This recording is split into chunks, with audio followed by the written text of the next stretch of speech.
Ja.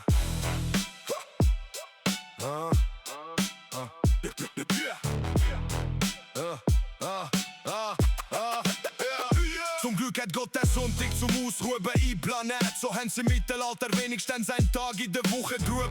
In der jüngsten Vergangenheit hat's eine Revolution gegeben. 5 Tage Woche. Und heute wenn's wegen der Work-Life-Balance sogar nur noch 4 Tage schaffen. Krampfen, bügeln, in Stollen fahren, schaffen, grübeln. Wie noch immer du sagst, es ist harte, körperliche Arbeit. Zu Zeiten vom Sonnenkönig sind 4 von 5 Menschen pure gsi. Die Industrialisierung hat das gewaltig geändert. Viele Pure müssen aufgeben oder auf Nordamerika auswandern.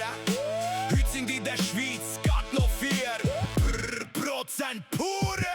Krampfen, bügeln, in Stollen fahren, schaffen, grübeln.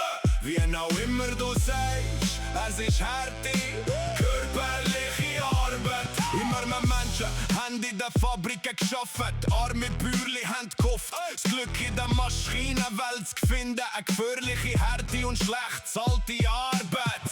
Aber immer noch besser, die als gar keine. Krampfen, bügeln, in Stollen fahren, schaffen, grübeln.